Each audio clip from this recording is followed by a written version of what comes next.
กราบทักทายสบายดีสบายดีและสวัสดีสบายดีสวัสดีค่ะโอ้โหสบายดีและสวัสดีเนาะพ่อแม่พี่น้องโอ้สุขคนเนาะมื้อนี้มาพบพอกับครูอรดาแล้วก็น้องฟ้าใสเนาะอ่าสบายดีอีกเทื่อหนึงเบิ่งสบายดีน้องซื้อหยังซื้อฟ้าใสซื้อฟ้าใสเด้อกว่าสิตามตัวเจอเนาะทุกคนแต่ปกติก็อยู่หอพักนี่แหละแต่ว่าอยู่คนละตึกเนาะฟ้าใสเนาะแล้วก็ไปโซค่าทงว่ากับตาเฮิรนเนาะมอบเงินให้พี่เตาแล้วก็ฮู้บ่ว่าอาจารย์น้องมาให้หยังยังบ่ฮู้เทื่อเซอร์ไพรส์เนาะแต่ว่าเซอร์ไพรส์ฟ้าใสเนาะแล้วโซค่าน้องก่อนที่จบเนาะตอนนี้คือ6โมงเย็นแล้วทุกคนเนาะตอนที่เราถ่ายคลิปตอนนี้เนาะวันอาทิตย์เนาะวันอาทิตย์น้องก็มักจะมาเล่นอยู่โรงเรียนเนาะถ้าไปอยู่หอพักเมื่อกี้ก็มาจวบแล้วก็พาน้องมาอยู่โรงเรียนน้องฟ้าใสอยู่เมืองหยังลูกเมืองพาเมืองผ้าเนาะฟ้าใสก็เคยเข้าคลิปนำอาจารย์อยู่เนาะเคยเข้าคลิปนึงแล้วก็ขี้อายน้อยๆเนี่ยขี้อายบ่ว่าบ่ต้องขี้อายว่าพุ่นอายบ่งามเด้ยิ้มแน่นี่มีดวงตาอยู่ฝั่งไทยฝากเงินให้น้องกับท้าวตาเฮ่อกับท้าวธงว่าแล้วก็อาจารย์เอาให้เขาเจ้าแล้วเนาะยังน้องเนาะแล้วก็เนาะฝากทุกคนเนาะกดติดตามช่องของครูโอเนาะแล้วก็กดกระดิ่งแจ้งเตือนทั้งหมดให้ครูโอได้เพื่อจะบ่ได้พลาดคลิปต่อไปนะทุกคนเบิ่งอยู่ไสจังหวัดใดอย่าลืมคอมเมนต์บอกครูโอเด้เนาะบ่เดี๋ยวฟ้าใสสิไปอ่านคอมเมนต์เนาะฟ้าใสมีโทรศัพท์บ่ลูกบ่มีอ่าบ่มีโทรศัพท์แม่นอ๋อเว้าแรงลูกเทื่อไมค์เฮาบ่ดีคือไมค์อันนี้ก็บ่ค่อยดีปานใดเนาะแต่ยังบ่มีงบจะซื้อเทื่อเนาะฟ้าใสเป็นคนที่เว้าค่อยๆเนาะบางเทื่อบ่ได้ยินซ้ำเว้าแรงอ่าฟ้าใสอายุจักปีแล้วลูก12ปี11 12ปี11 1212ขวบเนาะยังเรียนอยู่ชั้นมหนึ่งม.1 อยู่เนาะหากันมาปีนี้อ่าปีที่แล้วเนาะแต่ว่าเป็นเทอมเนาะคืออยู่ฝั่งลาวนี่อ่าจะมีช่วงเทอมคือซกเรียนช่วง24 25จะมีแบบนี้หั้นน่ะซก23 24แล้วก็24 25แบบนี้เนาะอยู่ฝั่งลาวจะมีแบบนี้เนาะทุกคนแล้วก็ซกช่วง24เนาะ24นี้เราจะเริ่มเข้าตั้งแต่เดือน9หรือว่าเดือนกันยาสิงหาเดือนกันยาเนาะบ่แม่นเดือนสิงหาเนาะเดือนกันยาแล้วก็ตุลาแล้วก็พฤศจิกธันวาแล้วก็เดือน1เนาะเข้าปี2025แล้วเราก็จะเริ่มเซ็งเนาะภาคเรียน1เนาะเราเรียนอยู่อีกเราเรียนอยู่ประมาณอาทิตย์หนึ่งแล้วเราจึงเซ็งเนาะฟ้าใสเนาะแล้วก็เซ็งปีหนึ่งเทอมหนึ่งน้องได้กลับบ้านบ่ได้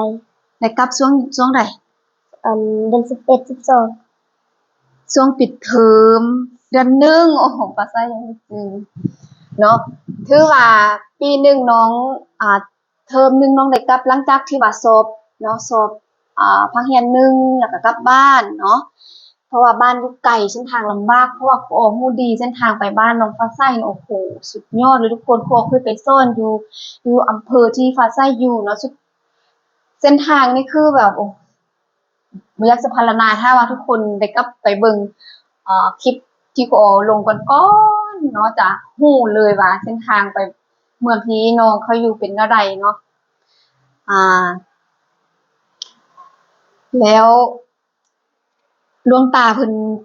โอนเงินมาให้น้องแล้วก็ฝากเครื่องมาให้น้องอีกดีใจบ่ดีใจดีใจรู้สึกตื่นเต้นบ่แม่นตอนอาจารย์บอกว่าฟ้าใสมาหาอาจารย์แดนรู้สึกแล้วฮู้แล้วว่าอาจารย์มีหยังแม่นบ่รู้สึกแนวใดตื่นเต้นตื่นเต้นน้องตื่นเต้นเนาะแล้วก็น้องเป็นคนขี้อายเนาะแบบขี้อายซ่อนเนาะ น้องตลอดเนาะว่าบ่ต้องอายเนาะเฮาต้องเป็นคนที่ว่ากล้าแสดงออกเนาะกล้าปากกล้าเว้าบ่ต้องขี้อายเนาะมี FC หลายๆคนถามหาน้องก็ว่าคิดฮอดฟ้าใสฟ้าใสไลฟ์สดเด้เพิ่นว่าแต่ว่าฟ้าใสเนาะอ่าบางเทื่อเฮาก็ได้เข้าคลิปบางเทื่อเฮาก็บ่ได้เนาะถ่ายคลิปนำกันเนาะแล้วก็เงินนี่ได้เนาะอาจารย์เขาโอนมาแล้วก็ช่วงสงกรานต์แล้วก็คือปีใหม่ลาวน้องฮู้บ่สงกรานต์มันหยังสงกรานต์มันหยัง อือสงกรานต์ภาษาไทยสงกรานต์ภาษาลาวเอิ้นว่าบุญปีใหม่ลาวเนาะช่วงบุญปีใหม่ลาวหั้นน้องกลับบ้านบ่ กลับอ๋ออาจารย์ก็ลืมหน่อยหนึ่งน้องมาถามยืมเงินนำอาจารย์ช่วงไปบินไปลิ้นบุญปีใหม่เนาะเออพักปีใหม่หั้นอาทิตย์หนึ่งก็อาทิตย์ปลายหน้อยหนึงเนาะเพราะว่าตั้งแต่วันศุกร์แล้วก็จนฮอดวันอาทิตย์วันศุกร์เสาร์อาทิตย์แล้วก็จันทร์อังคารพุธพฤหัสศุกร์เสาร์อาทิตย์อีกเนาะที่ว่าอาทิตย์ปลายหน้อยหนึงเนาะแล้วก็น้องเพิ่นก็มาขอยืมเงินนำ ครูโอเนาะแต่ครูโอบ่มีเงินให้น้องยืมทุกคนครูโอก็รู้สึกเสียใจเนาะน้องรู้สึกแนวใดที่ตอนที่น้องไปถามยืมอาจารย์น้องอยากกลับบ้านน้องบ่ได้กลับบ้านดนคิดฮอดบ้านแล้วขอยืมเงินอาจารย์ใช้ค่ารถไปบ้านแล้วถ้ากลับมาแล้วค่อยเอาให้แล้วอาจารย์ว่าโอ้ยฟ้าใสอาจารย์บ่มีเงินให้น้องยืมน้องรู้สึกแนวใดรู้สึกแนวใด บอกบ่ถูกบ่ต้องอายเว้าโลดรู้สึกแนวใดหือเสียใจอะบ่เสียบ่เสียเพราะว่าอาจารย์บ่มีเงินเออเงินเดือนยังบ่ออกเทื่อเนาะพอดีเงินน้องกลับเนาะแล้วก็อยู่น้อยหนึ่งเงินเดือนอาจารย์ก็ออกแล้วก็นางพิมพ์ก็มายืมนางพิมพ์ก็มาถามยืมแล้วก็มีก่อนน้องสิไปหั้นอีกก็มีเนาะหลายๆคนมาถามยืมแต่ว่าเงินอาจารย์ก็บ่ออกเดะแล้วก็เงินแล้วก็นางพิมพ์มีแต่นางพิมพ์ผู้เดียวได้ยืม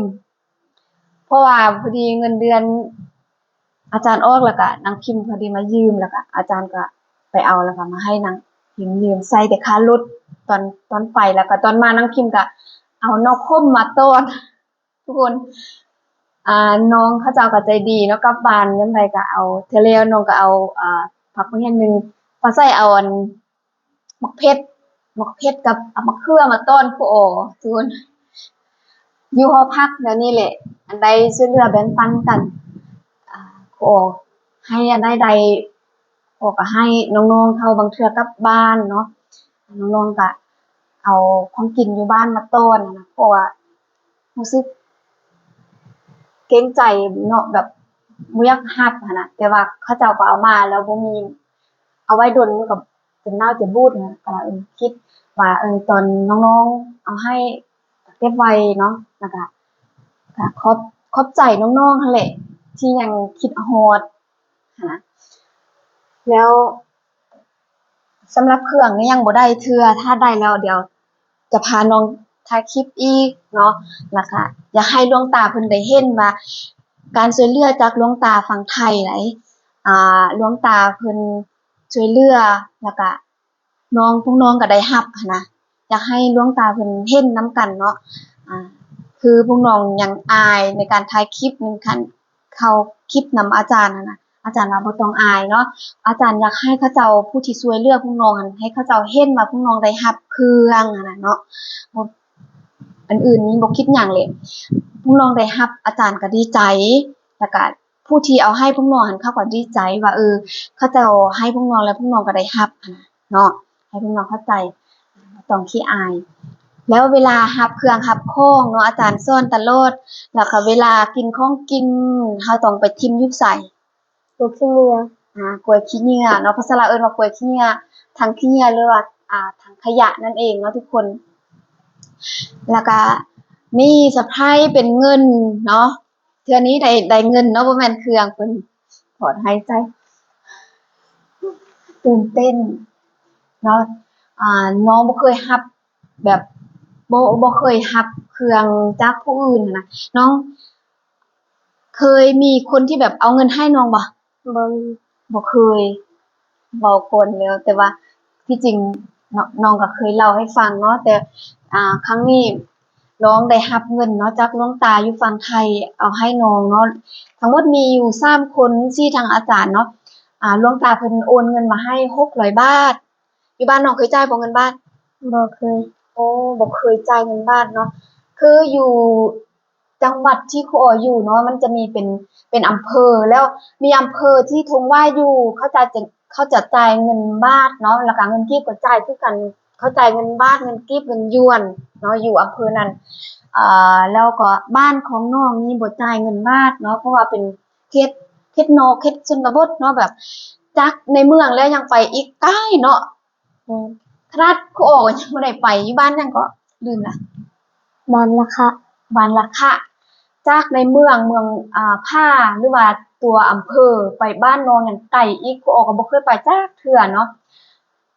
แล้วก็พระอาจารย์หรือว่าหลวงตาเพิ่นโอนเงินมา600ให้อาจารย์นี่100แล้วก็ที่เหลือเนาะเหลือ500เนาะแล้วก็ให้ทงว่ากับทาตาเฮ่อเนาะ ให้พวกน้อง3คนแบ่งกันอาจารย์ก็เอาไปแลกเนาะเพราะว่าอาจารย์ฮู้ว่าบางบางคนก็ฮู้จ่ายเงินบาทบางคนก็บ่ฮู้จ่ายคือน้องก็บ่ฮู้จ่ายเงินบาทเนาะบางบ่ได้จ่ายเงินบาทจ่ายเป็นเงินกีบอาจารย์ไปแลกแล้วมันได้อยู่600เนาะไปแลกได้อยู่อ่าบ่แม่น500เพราะว่าทั้งหมดมี600อาจารย์ได้100 500ให้อาจารย์ไปแลกได้300,000พอดี3คนก็ได้อยู่คนละแสนผู้ละแสนเก่งหลายเนาะได้ผู้ละแสนนี่อันนี้คือใบ50,000เนาะทุกคนใบ50,000เนาะเดี๋ยวจะมอบให้น้องเฮ็ดอะไรขอบใจขอบใจแล้วเฮ็ดอะไรขอบคุณค่ะขอบคุณค่ะนี่ภาษาหยังภาษาไทยโอ้โฮภาษาไทยว่าซั้นขอบคุณค่ะภาษาไทยลองขอบคุณงามๆให้คุณให้พระอาจารย์ให้หลวงตาเบิ่งขอบใจเท่าไร ขอบคุณค่ะขอบคุณค่ะเนาะ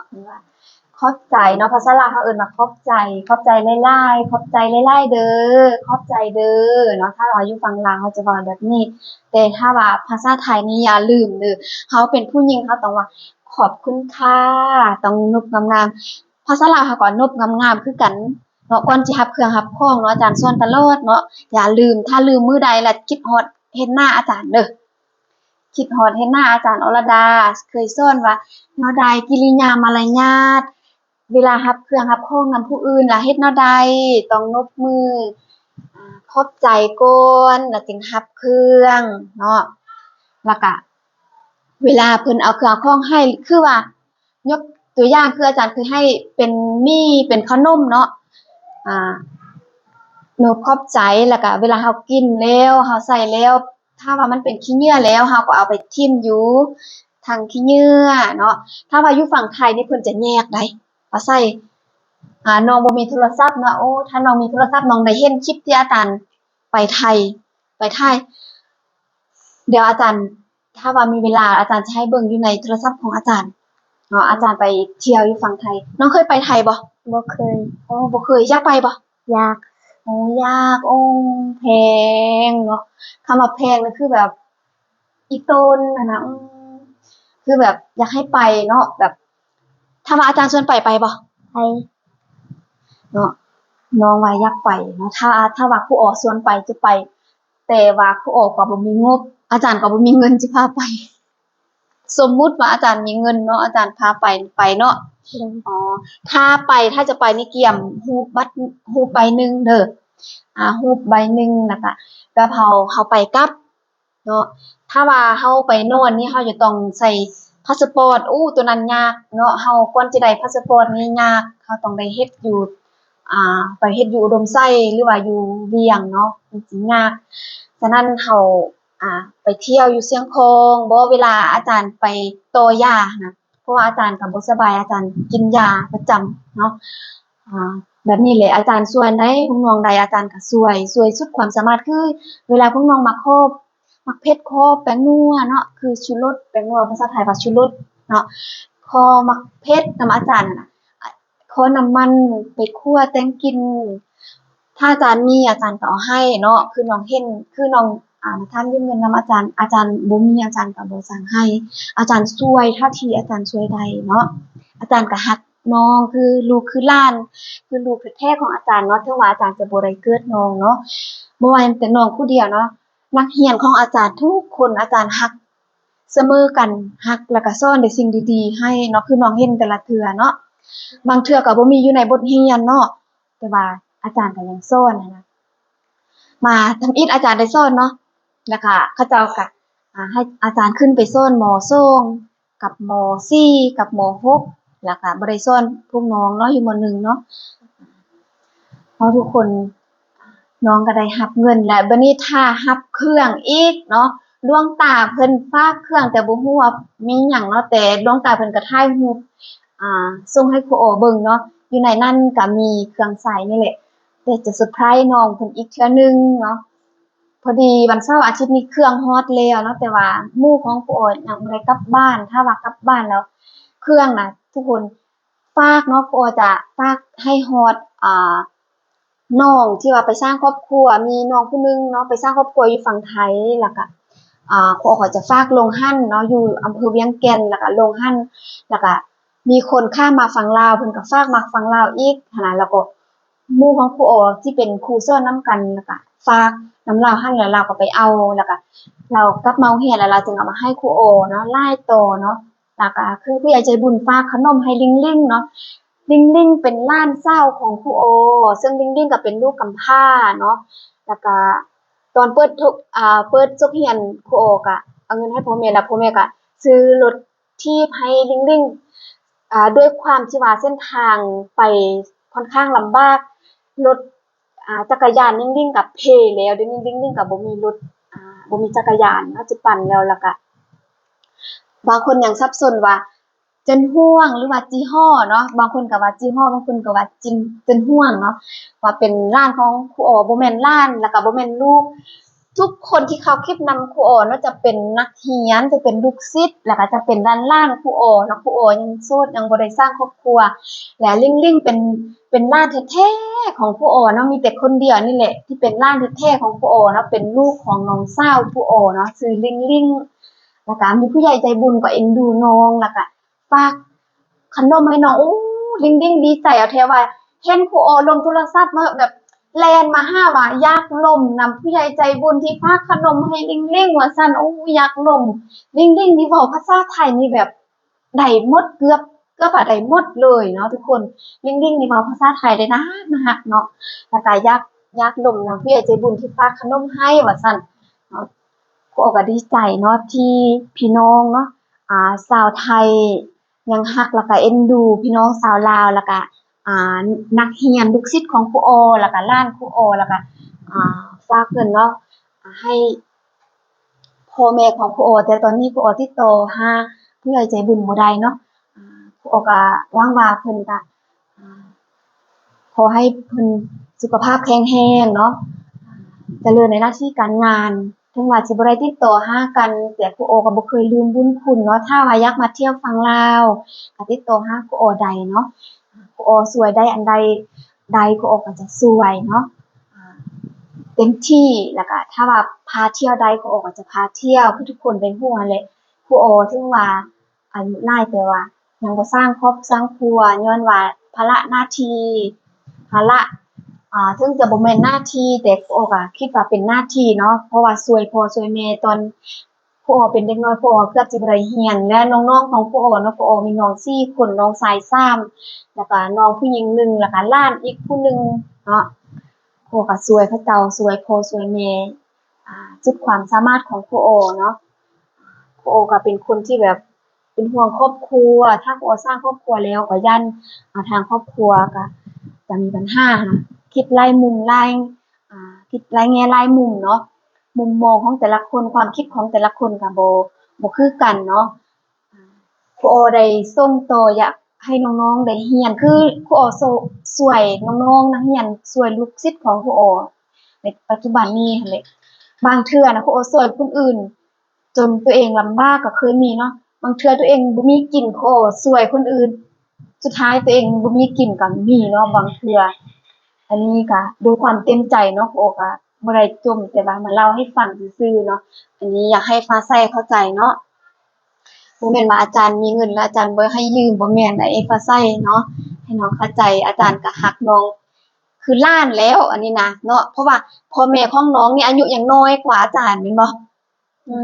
อายุพ่อแม่ของฟ้าใสนี่ยังน้อยกว่าครูโออีกพ่อแม่อายุเท่าไหร่ฟ้าใส แม่ประมาณ30แม่ประมาณ30ครูออนี่จะเข้าเลข4แล้วเนาะทุกคนเนาะแล้วก็เป็นร้านของแก้นเนาะแก้นก็เคยเข้าเคยถ่ายคลิปนำครูออเนาะแก้นก็อยู่ม6ครูออสอนแก้นเนาะสอนแก้นอยู่แก้นก็เป็นเด็กที่น่ารักพอใส่อยากนอนอ่ะ คือน้ำมูดแท้ดีใจอ่ะซาบซึ้งอ่ะหรือว่าแนวใดดีใจซาบซึ้งอยากให้ประทับใจบ่เคยได้เงินแบบนี้ตื่นเต้นจนบอกบ่ถูกเลย คิดฮอดหาพ่อหาแม่เลยแม่นน่ะ แม่ แม่นเนาะทุกคนคลิปนี้ก็ยาวแล้วกับครูออกับฟ้าใสก็จะต้องจบคลิปเนาะก่อนจะจบคลิปครูออก็ฝากทุกคนเนาะอ่าขออวยพรเนาะให้หลวงตาหรือพระอาจารย์ที่ช่วยเหลือน้องๆแล้วก็เอ็นดูครูออกับน้องๆเนาะจงสุขภาพแข็งแรงเจริญเนาะครูออหวังว่าแล้วก็ขออวยพรพี่ใหญ่ใจบุญทั้งฝั่งไทยแล้วก็ทุกคนที่เห็นคลิปนี้จงมีสุขภาพแข็งแรงมีโชคมีลาภเนาะเจริญเนาะขอบคุณขอบใจเนาะครูออกับฟ้าใสต้องลาคลิปนี้ไปก่อนค่ะต้องกล่าวคำว่าสบายดี สบายดี พบกันคลิปหน้าบ๊ายบาย บ๊ายบาย ยิ้มเด้อขี้อาย